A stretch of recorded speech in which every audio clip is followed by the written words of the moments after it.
en Afrique, en Guinée voisine, Alpha Condé qui a été déchu par le lieutenant-colonel Mamadi Doumbouya. Cela repose la problématique de la limitation du nombre de mandats présidentiels à 2.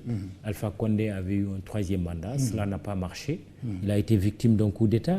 Et des regards se tournent vers le Sénégal en disant qu'on serait dans la même situation. Non, mais pourquoi regarder le Sénégal? Vous voyez, moi, si vous voulez, encore une fois, je vais vous exprimer mon avis personnel. Moi, je crois que les assisards, ce que j'appelle les assisards, ils étaient dans un traumatisme.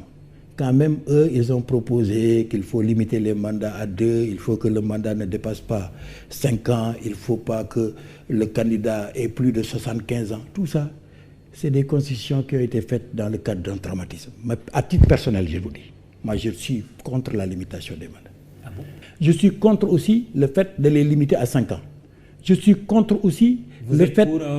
Oui, mais je suis pour que à chaque fois que quelqu'un se présente et qu'il puisse... septennat. Oui, du septennat et qu'il peut se présenter une fois. Tant que le peuple est et que quoi, pour le cas du Sénégal d'aujourd'hui... Et même pour la limitation de l'âge à 75 ans là. Oui. Moi, je ne suis pas d'accord. Et pour le cas du Sénégal, vous serez favorable à ce que le président Macky Sall se représente en 2024? Non, je suis en train de vous dire ce que je crois par rapport, si je devais faire des propositions. Je vous pose une question précise aussi. Non. Ce que le président Macky Sall va faire en 2024, c'est lui qui le sait. Ce que je sais simplement, c'est qu'à bonne date, la Constitution telle qu'elle est faite devra permettre de se prononcer sur la légitimité ou l'illégitimité d'un deuxième mandat du président Macky Sall. qu'en son temps, vous aviez pensé que j'ai dit juridiquement, c'était possible. Très bien. Et j'ai dit juridiquement, mais j'ai pris la précaution de dire que seul le Conseil constitutionnel est habilité en ce moment à prendre la décision. La CEDEAO réduite quand même à 0. On a vu les huées essuyées par les présidents ivoiriens et ghanéens qui se sont rendus à Conakry. Ça ne vous laisse pas indifférent? Non, ça ne me laisse pas indifférent parce que, encore une fois, un peuple qui décide, finalement, même si c'est par le biais de l'armée, il y a un soutien populaire par rapport, en tout cas, à ce colonel qui a fait le coup d'État. Vous n'avez pas peur pour le Sénégal? Non, je n'ai pas peur. Vous savez pourquoi? Vous savez pourquoi? Oui. Je vais vous dire ça. En 2010, pour les premières élections qu'il y a eu en Guinée, où ont participé véritablement des candidats civils, et qu'on a considéré que c'était des élections transparentes.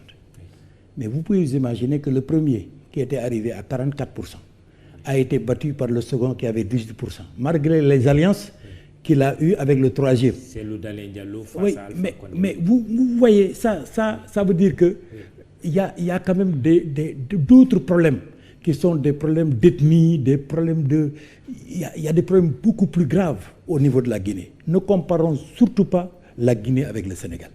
Ça veut dire que, parce que c'est un exemple qui est très fort.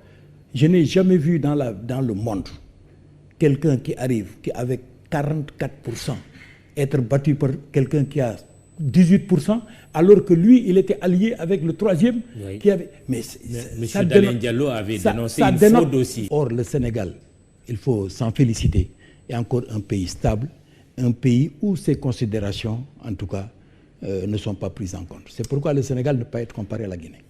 Merci. Aïmirou Gningue, vous êtes le président du groupe parlementaire de la majorité, Benno Bokk Yakaar, majorité à l'Assemblée nationale.